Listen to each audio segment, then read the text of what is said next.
स्वागत है दोस्तों आप सभी का अभिव्यक्ति इंस्टीट्यूट की ऑनलाइन क्लासेज में। दोस्तों हम अपनी पिछली क्लासेज में मॉडल टॉपिक डिस्कस करना स्टार्ट कर ही चुके थे और जिसके हमने मे तक के कंसेप्ट को कंप्लीट कर लिया था।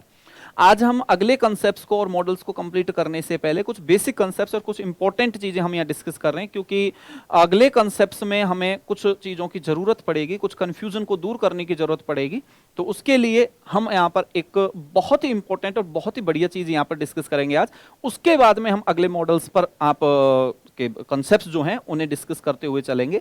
तो आपके पिछले कंसेप्ट्स को मैं समझता हूं कि कैन और मे को आपने रिवाइज कर लिया होगा और उनसे संबंधित कंसेप्ट्स जो हैं उनके से जो कोई भी कंफ्यूजन आपका आया होगा उसे आपने सॉल्व कर लिया होगा। साथ में हमने एग्जांपल्स डिस्कस कर ही लिए थे। लास्ट क्लास की अगर मैं बात करूं तो लास्ट क्लास में हमने मे को डिस्कस किया था और मे के कुछ बेसिक कंसेप्ट्स हैं उन्हें डिस्कस किया था। और मे के कंसेप्ट्स को हमने डिस्कस किया था कि मे का प्रयोग परमिशन और पॉसिबिलिटी के लिए होता है, वो तो कैन के साथ डिस्कस हो ही गए थे। लेकिन मे का प्रयोग विश के लिए, ब्लेसिंग के लिए, कर्स के लिए और प्रेयर के लिए भी किया जाता है, वो हमने डिस्कस कर लिया था। ठीक है, इसके अलावा कुछ इंपॉर्टेंट कंसेप्ट्स जो हैं और हम यहां पर डिस्कस कर लेते हैं, जैसे कि मे का प्रयोग और कहां किया जा सकता है। कंडीशन है मे और माइट दोनों का प्रयोग हो सकता है। माइट पास्ट कंडीशन को रिप्रेजेंट कर देगा, ठीक है, तो उसको कंप्लीट करते हुए हम यहाँ एक बेहतरीन आज डिस्कशन करने वाले हैं। तो चलिए समय अपना वेस्ट न करते हुए हम उस डिस्कशन को स्टार्ट करते हैं। देखिए लास्ट में हमने अपना कंसेप्ट कंप्लीट किया था कौन सा, मे। और अगर इस मे की बात करें तो माय डियर एक हमारे पास वर्ड होता है कंजंक्शन के रूप में, सो दैट। जो आप ध्यान दीजिएगा, सो दैट और एक सो दैट और है हमारे पास इस प्रकार से जिसको लिखा जाता है। क्या डिफरेंस है दोनों में? सो दैट ये एक साथ आ रहा है, इसका मतलब इसको एक साथ आना है, इसके बीच में कोई और वर्ड नहीं आएगा।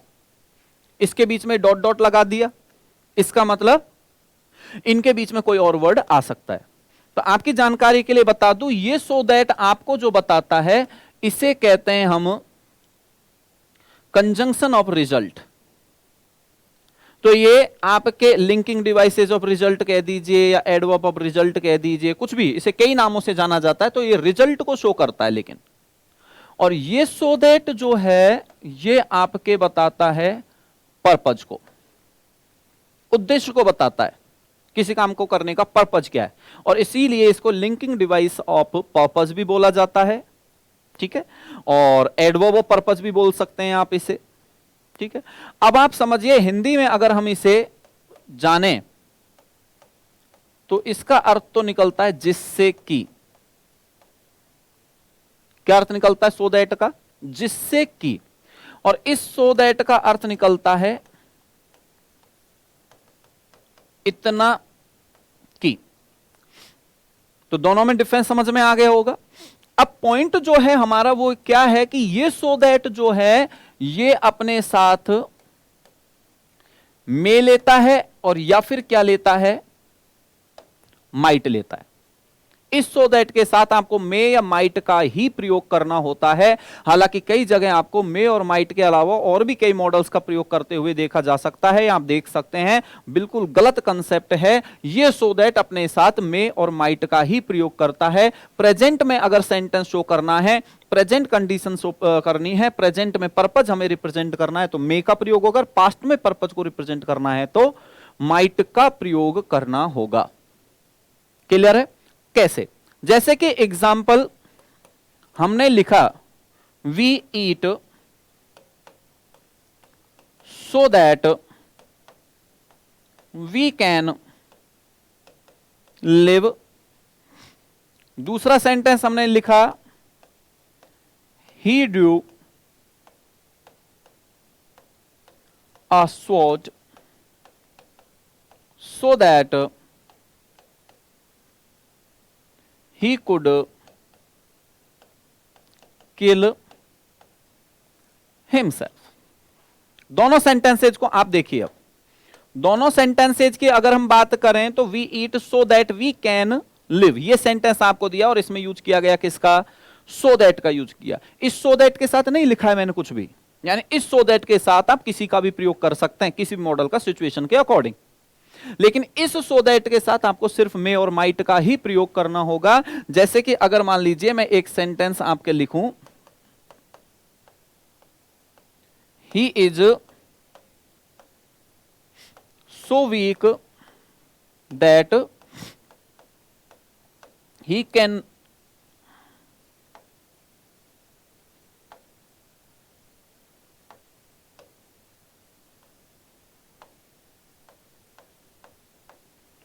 नॉट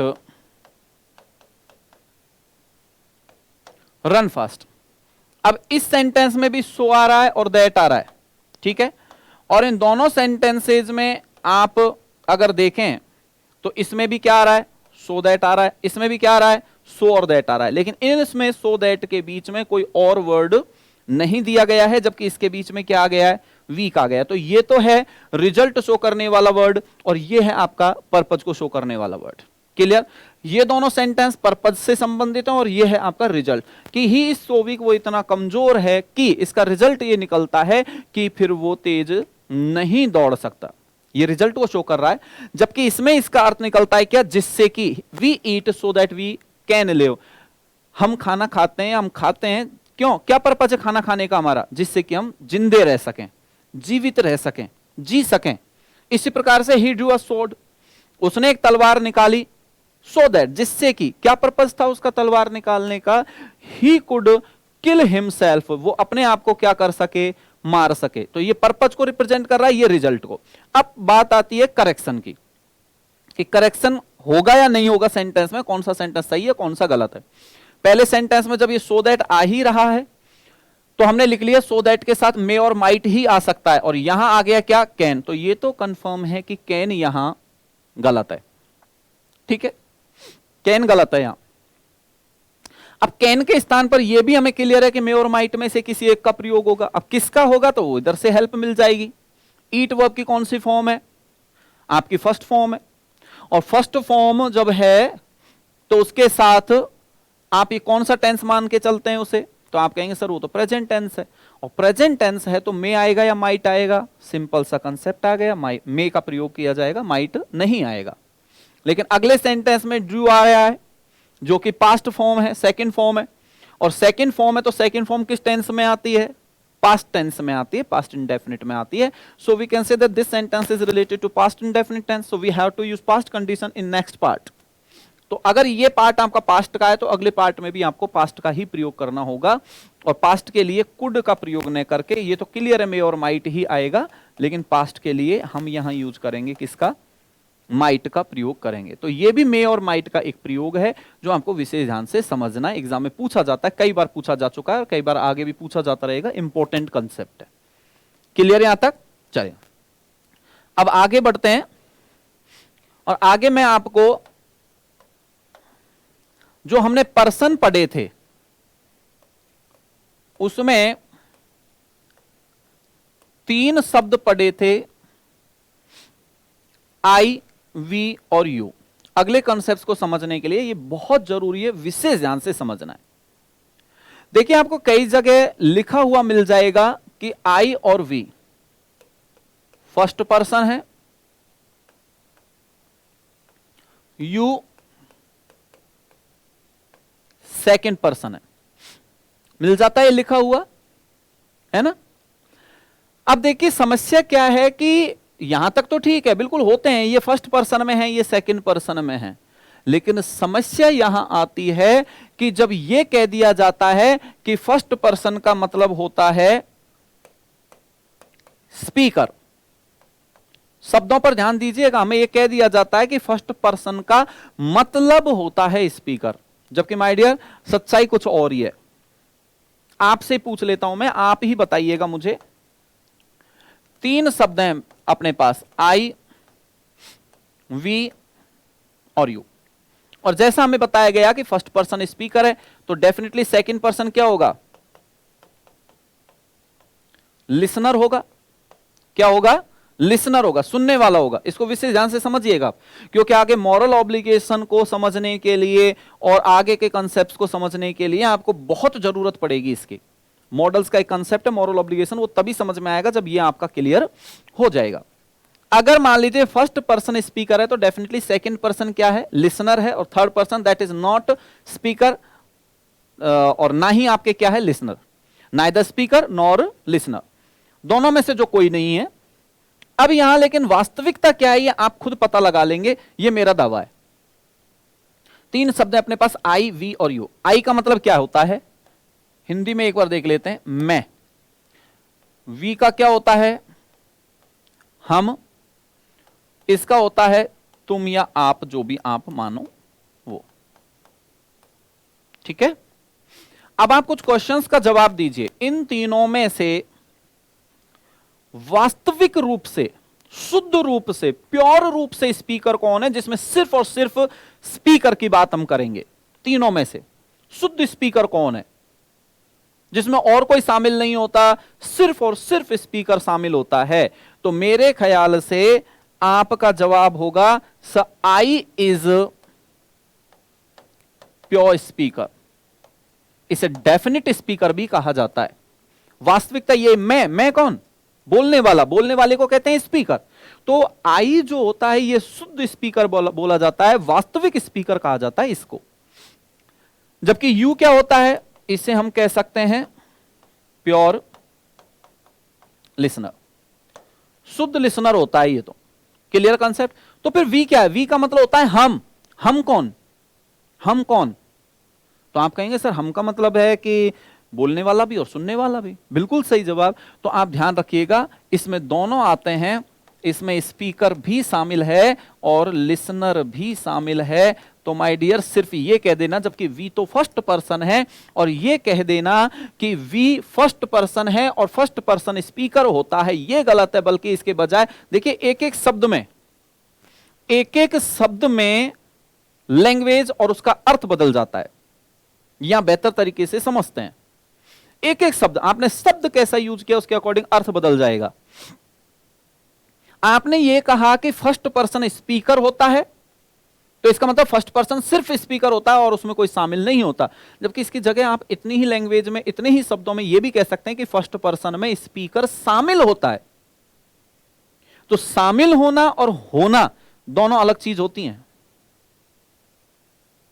होने का मतलब तो हो जाएगा कि इसमें सिर्फ और सिर्फ स्पीकर ही होता है, लेकिन शामिल होने का मतलब है आई तो है ही स्पीकर, और वी में भी कौन शामिल है, स्पीकर भी शामिल है और लिसनर भी शामिल है।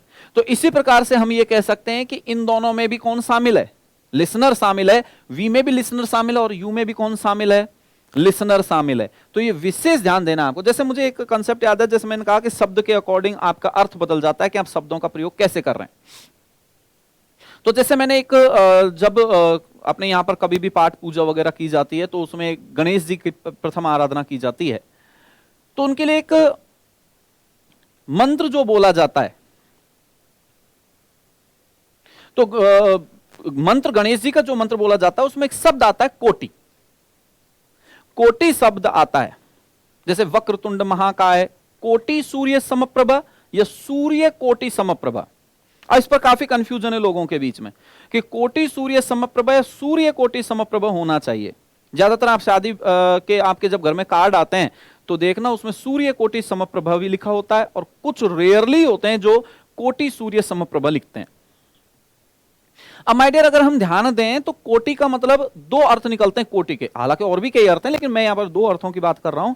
कोटि का अर्थ होता है के बराबर, जैसे आप कहते हैं ना उच्च कोटि का, निम्न कोटि का, तो वहां कोटि का अर्थ क्या, करोड़ निकलता है क्या? कोटि का मतलब होता है लेवल। कोटि का मतलब लेवल, लेवल को रिप्रेजेंट करता है, स्तर को भी रिप्रेजेंट करता है कोटि शब्द, और एक कोटि शब्द प्रेजेंट करता है करोड़ को। तो जब हम ये कहते हैं कोटि सूर्य समप्रभा, इसका मतलब कोटि पहले जब आ रहा है, सूर्य क्या है, नाउन है, और नाउन से पहले कौन आता है, एडजेक्टिव, तब तो वो काम करता है कोटि सूर्य समप्रभा। इसका मतलब है करोड़ों सूर्यों के बराबर जिनकी प्रभा है, जिनका तेज है। और कुछ कहते हैं सूर्य कोटि समप्रभा, इसका मतलब सूर्य के समान जिसका तेज है। लेकिन जब हम धर्म ग्रंथ पढ़ते हैं तो उनमें पता लगता है कि कहा गया है कि भगवान गणेश जी जो हैं उनका तेज जो है करोड़ों सूर्यों के बराबर है। एक सूर्य का तेज जितना है उसके करोड़ों आप जब उसको मल्टीप्लाई कर देते हैं, इतना तेज है भगवान गणेश जी का। तो कोटि सूर्य समप्रभा ही वेदानुसार तो वो ही सही है, लेकिन अगर हम दोनों को मानते हैं तो दोनों का अर्थ बदलता है, गलत कोई नहीं कहा जा सकता। अगर आप कहते हैं धर्मानुसार, वेदानुसार तो आपके कोटि सूर्य होता है, सूर्य कोटि गलत है, लेकिन दोनों सेंटेंस और श्लोक गलत नहीं कहे जा सकते, दोनों का अलग अलग अर्थ निकलता है। जैसे कि मान लीजिए अपन अब इंग्लिश की बात करें, जैसे अपने इंग्लिश में एक वर्ड आता है आपका ओनली। कौन सा वर्ड है? ओनली। अब इस ओनली वर्ड की करामात देखिए कि कैसे आप इसका प्रयोग कर रहे हैं तो सेंटेंस का क्या अर्थ दे देता है। जैसे एक सेंटेंस मैंने लिखा, राम गोज टू मार्केट, यह सेंटेंस मैंने आपको दिया और इस ओनली का प्रयोग आपको करने के लिए कहा कि इसमें ओनली का प्रयोग करो। अब देखिए कैसे कैसे आप अर्थ देते हैं इसका। अगर आपने इसे कहा ओनली राम गोज टू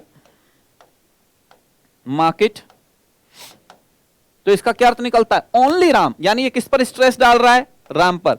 यानी घर में से जब भी कोई बाजार जाएगा तो सिर्फ कौन जाएगा? किसकी ड्यूटी लगा रखी है बाजार जाने की? केवल राम के। केवल राम ही है जो इस घर में से मार्केट जाता और कोई कैंडिडेट मार्केट नहीं जाता। तो इसमें तो राम को स्ट्रेस कर रहा है। लेकिन अगर हम मान लीजिए इसकी जगह हम कह दें Ram only goes to market, तो अब यहां पर यह स्ट्रेस डाल रहा है किस पर? गोज पर, एक्शन पर। तो इसका अर्थ निकलता है Ram only goes to market, Ram बाजार केवल जाता है। राम बाजार केवल जाता है, केवल जाके आ जाता है, सामान कुछ खरीद के नहीं लाता, वहां से कोई काम करके नहीं आता, केवल जाकर वहां से आ जाता है। ये इसका अर्थ निकलता है। और इसके बजाय अगर हमने सेंटेंस में इसको इस प्रकार से अप्लाई कर दिया, Ram goes only to market, अब ये किसको स्ट्रेस कर रहा है? मार्केट को। तो इसका अर्थ क्या निकलेगा कि राम केवल बाजार जाता है, यानी घर से जब भी निकलता है तो सिर्फ बाजार के लिए ही जाता है। अब आप उससे कहोगे भैया बाजार चला जा, तो फट से तैयार हो जाएगा, बाकी कहीं नहीं जाता। और वो तो देखिए शब्द एक ही है, कौन सा? ओनली, लेकिन सेंटेंस में प्रयोग के आधार पर तीनों सेंटेंसेज का अर्थ अलग अलग हो गया। जबकि हर सेंटेंस में आप देखोगे शब्द वही है, शब्दों की संख्या वही है, लेकिन शब्दों का प्रयोग कहां आप कर रहे हैं, शब्दों में आप किस प्रकार से लैंग्वेज यूज कर रहे हैं, उसका बहुत बड़ा फर्क पड़ता है। और वही आपको याद करना है। यह फर्स्ट पर्सन स्पीकर नहीं होता। आप इसको स्पष्ट रूप से इस प्रकार से न लिखकर, और आप अब कैसे लिखेंगे ध्यान दीजिएगा। हमारे पास एक शब्द है आई, एक शब्द वी और एक शब्द है क्या? यू। तो आप लिखेंगे इस प्रकार से कि ये होते हैं क्या?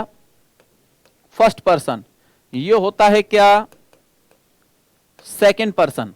स्पष्ट लिखिए ना, आपको इतना वो करने की जरूरत क्या है? शब्द तो वहां पर उतने ही लिखने पड़ेंगे, लेकिन अगर आप इन्हें अगर प्रॉपर जगह पर अप्लाई करके रूल्स को अगर ढंग से पढ़ते हैं तो आपके कंफ्यूजन दूर हो जाते हैं। जैसे आई को आप कहिए कि ये आई कौन होता है? स्पीकर होता है। यू कौन होता है? ये लिसनर होता है। और वी क्या है? इसमें आप लिख दीजिए बोथ स्पीकर एंड लिसनर। ये स्पीकर भी होता है और लिसनर भी होता है। क्लियर कंसेप्ट यहां तक याद रहेगा आपको? ठीक है।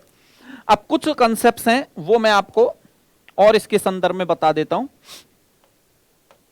एक शब्द होता है हमारा एडवाइस, और एक शब्द है हमारा क्या?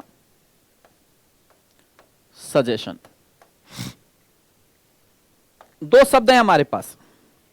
और आपसे अगर पूछा जाए, क्योंकि अब आप समझ गए होंगे कि एडवाइस सजेशन पर मैं क्यों पहुंचाऊं, क्योंकि आगे मॉडल्स में एडवाइस और सजेशन का कंसेप्ट आएगा, तो दोनों में आपको डिफरेंस होना जरूरी है। मैं फिर से कहूंगा कि आपको सेंटेंस दे देगा, वो जरूरी नहीं हर बार ब्लैंक ही फिल करवाए, आपको सेंटेंस दे देगा, आपसे पूछ लेगा which concept is being used in this sentence, तो आपको पहचानना पड़ेगा। तो उसके लिए चीजें क्लियर होना जरूरी है। एडवाइस और सजेशन में क्या डिफरेंस है आप बताइए? क्या डिफरेंस है दोनों में? हो सकता है कि आप कंफ्यूज हो जाएं। इसके लिए मैं आपकी हेल्प कर देता हूं। एक सेंटेंस है,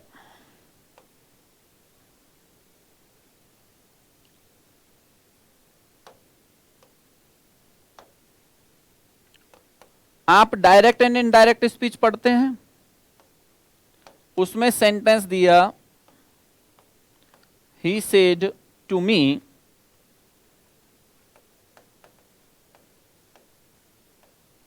study well your exams are near. ये आपको सेंटेंस दिया एक तो, और एक सेंटेंस दिया he said to me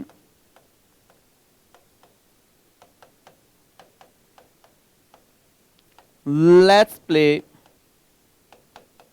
cricket. और आपसे पूछा गया बताइए ये सेंटेंस तो इनमें से कौन सी कंडीशन बता रहा है और ये वाला सेंटेंस कौन सी कंडीशन बता रहा है। तो मेरे ख्याल से आपका सीधा जवाब होगा, आप फट से कह देंगे this sentence is related to advice and this one is related to suggestion. ये तो एडवाइस से संबंधित है और ये किससे संबंधित है, सजेशन से संबंधित है। अब दोनों में डिफरेंस क्या अभी भी पता नहीं लगा होगा या लग गया। आप यहां ध्यान दीजिए, यहां कहा जा रहा है study well your exams are near. मैं आपसे कह रहा हूं अरे भाई अच्छे से पढ़ाई करो, आपके एग्जाम नजदीक है। तो इस कार्य को करने में कौन शामिल होगा, सिर्फ आप या मैं या हम दोनों पढ़ाई करने में। Study well your exams are near, कौन शामिल होगा, केवल मैं शामिल हूं इस कार्य में स्टडी करने में, या केवल आप शामिल हैं, या फिर दोनों शामिल हैं स्पीकर और लिसनर।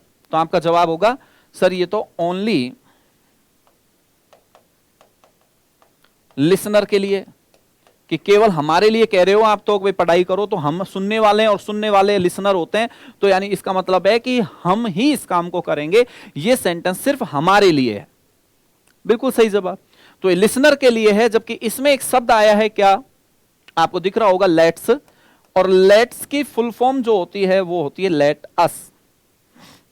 लेट अस, तो ये शब्द हमें पकड़ में आया क्या, us, and we all know that the us is the objective form of we. Us किसकी ऑब्जेक्टिव फॉर्म है, वी की ऑब्जेक्टिव फॉर्म है, और वी में शामिल कौन होता है, बोथ स्पीकर एंड लिसनर, दोनों शामिल होते हैं ना। ये फायदा है आपको जो मैंने लास्ट में बताया था कि आपके वी में कौन शामिल है, both speaker and listener, we में शामिल है, आई सिर्फ स्पीकर और यू सिर्फ लिसनर है, ये मैंने आपको बताया था। और वही आपको ध्यान देना है, यहां पर भी वी आ रहा है, वी में भी दोनों शामिल हैं, और जिसमें दोनों शामिल होते हैं कार्य में वो क्या होता है, सजेशन, और जिसमें केवल लिसनर होता है वो क्या होता है, एडवाइस का केस होता है। ये आपको विशेष ध्यान रखना है। याद कीजिए केबीसी आता है ना, अमिताभ बच्चन जी कहते हैं लेट अस प्ले कौन बनेगा करोड़पति, लेट अस प्ले।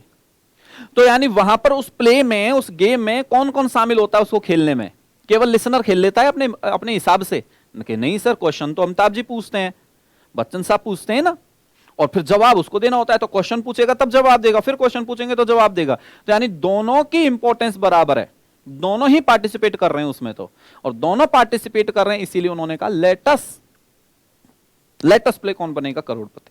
तो अस का यूज किया, us is the objective form of we, we में शामिल होते हैं दोनों। और इसीलिए जब हम कहेंगे कि अमिताभ बच्चन जी ने जो सेंटेंस कहा लेट अस प्ले कौन बनेगा करोड़पति, ये एडवाइस का है या सजेशन का, तो आप तुरंत कहिएगा कि ये सेंटेंस किसका है, सजेशन का है।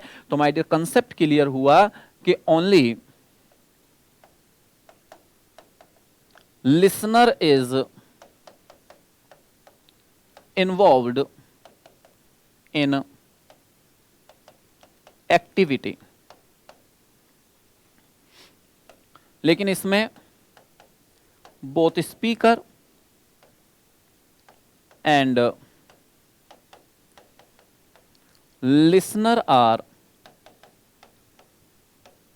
involved in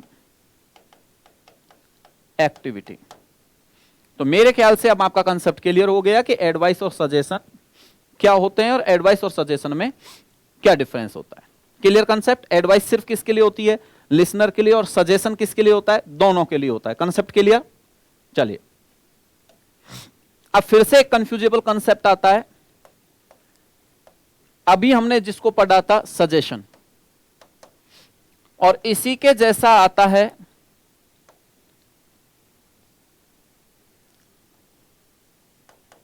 moral obligation. ये दोनों भी आपको कंफ्यूज करेंगे आगे, जब हम मॉडल में आगे बढ़ेंगे तो ये दोनों कंसेप्ट आपको आएंगे, दोनों नोशंस वहां यूज किए जाते हैं, तो दोनों में डिफरेंस करना भी जरूरी है। सजेशन में हम पढ़ चुके हैं कि दोनों शामिल होते हैं। दोनों कौन? Speaker and listener. Moral obligation का मतलब क्या होता है? तो मेरे ख्याल से आपका जवाब होगा सर, मॉरल ऑब्लिगेशन का मतलब है नैतिकता। नैतिक बाध्यता जो होती है उसके लिए मॉरल ऑब्लिगेशन आता है। आप मुझे बताइए, नैतिक बाध्यता ऑब्लिगेशन जो है वो सिर्फ आपके लिए ही है या मेरे लिए है? यानी नैतिकता दिखाना, मॉरलिटी दिखाना, मॉरलिटी के कार्य करना आपकी जिम्मेदारी है या मेरी जिम्मेदारी है? तो आप कहेंगे सर ना तो हमारी है ना आपकी है, दोनों की है ये तो बराबर। आपको भी नैतिकता दिखानी होगी, हमको भी नैतिकता दिखानी होगी। बिल्कुल सही। तो इससे क्या पता लगा कि सजेशन को अगर आप पढ़ना चाहते हैं तो सजेशन में भी कौन शामिल होते हैं? दोनों, स्पीकर एंड लिसनर। और मॉरल ऑब्लिगेशन में शामिल होते हैं कौन कौन? स्पीकर और लिसनर दोनों होते हैं शामिल। अब फिर हुआ कंफ्यूजन पैदा कि जब सेंटेंस आएगा हमसे पूछा जाएगा बताओ इसमें कौन सा नोशन यूज किया जा रहा है। अब उसमें मॉरल ऑब्लिगेशन आप लिख के आओगे, ऑप्शन में से ढूंढ के आओगे, या फिर सजेशन आप वहां पर क्लिक करके आओगे? तब ये भी आपको समझना जरूरी है। जैसे एडवाइस और सजेशन में डिफरेंस किया था, एडवाइस और सजेशन में चलो हो गया कि advice is related to only listener, suggestion में दोनों शामिल है, लेकिन या तो मॉरल ऑब्लिगेशन में भी दोनों शामिल है। तो फिर इसमें आपको क्या याद रखना है? पहले तो हम इसको ऐसे लिख लेते हैं, बोथ स्पीकर एंड लिसनर को रिप्रेजेंट करते हैं। ये यहां तक तो क्लियर है? अब देखिए, बोथ स्पीकर और लिसनर के लिए कौन आता है? वी आता है। यही बताता है, वी ही बताता है स्पीकर लिसनर दोनों की भागीदारी को। दोनों जिसमें इन्वॉल्व हो उसके लिए कौन सा शब्द यूज करेंगे? हम वी का प्रयोग करेंगे। क्लियर? अब आपको यह ध्यान रखना है कि अगर किसी सेंटेंस में केवल वी आ रहा हो तब तो वो सेंटेंस होगा किसका? सजेशन का। केवल वी है। अभी आप कहेंगे तो फिर सर अभी नहीं, तो आप एक बार पूरा कंसेप्ट करने दीजिए तब अपने आप समझ में आ जाएगा। अगर केवल वी है तब तो है सेंटेंस सजेशन का, और अगर सेंटेंस में वी भी आ रहा है और आपको मॉरलिटी से संबंधित कोई कंसेप्ट सेंटेंस में दिया जा रहा है, क्या दिया जा रहा है? मॉरलिटी से संबंधित कोई कंसेप्ट दिया जा रहा है, तो ये दोनों मिलकर आपके कंसेप्ट बनाते हैं कौन सा? Moral obligation. मॉरलिटी, अब आप कहेंगे सर मॉरलिटी मतलब किसी का भला करना, किसी का भला करना, बड़ों का कहना मानना, बड़ों की सेवा करना, बड़े बूढ़ों की हेल्प करना, अपने माता पिता की सेवा करना, देश की सेवा करना, ये सब मॉरल ऑब्लिगेशन, मॉरलिटी में आता है।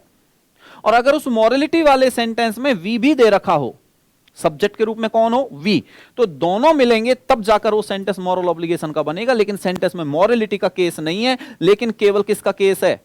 वी दे रखा है वहां पर, तो वो सजेशन का केस होगा। कहने का अर्थ है अगर सेंटेंस में सिर्फ मॉरलिटी दे रखी है, वी नहीं दे रखा, तो फिर वो आपके मॉरल ऑब्लिगेशन का नहीं है ना सजेशन का है। फिर वो और ही कंडीशन ले लेगा, एडवाइस ले लेगा, और कोई कंडीशन मानी जाएगी according to sentence. Moral obligation होने के लिए आपको एक तो देखना पड़ेगा क्या? वी देखना पड़ेगा है या नहीं है, और दूसरा आपको सेंटेंस में मॉरलिटी के कंसेप्ट का पता लगाना होगा कि वो है या नहीं है, तभी वो मॉरल ऑब्लिगेशन का सेंटेंस माना जाता है। आप कहेंगे सर एग्जांपल, जैसे कि देखिए दो सेंटेंस लिख रहा हूं मैं सेम ही, वी शुड प्ले नाउ, एक सेंटेंस तो है ये, और दूसरा सेंटेंस है वी शुड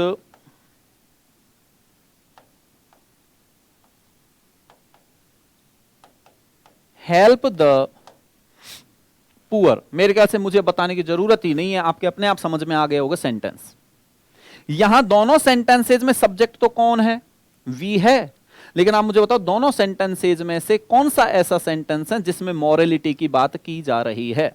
तो आप कहेंगे सर लेटेस्ट सेंटेंस जो है we should help the poor, इसमें गरीब की सहायता करने की बात की जा रही है और गरीब की सहायता की बात हो रही है, तो इसी में मॉरलिटी, ये मॉरलिटी का केस, ये वी का केस, तो सीधी सी बात है ये तो आपका सेंटेंस माना जाएगा किसका? मॉरल ऑब्लिगेशन का। जबकि ऊपर वाले सेंटेंस में वी तो है, लेकिन पूरे सेंटेंस में देखिए कहीं पर भी किसी प्रकार की मॉरलिटी का भाव आ रहा है क्या? नहीं आ रहा है। तो माय डियर ये क्या है? सजेशन। ये सजेशन है। लेकिन ऐसा ही सेंटेंस मैंने एक ये लिख दिया कि यू शुड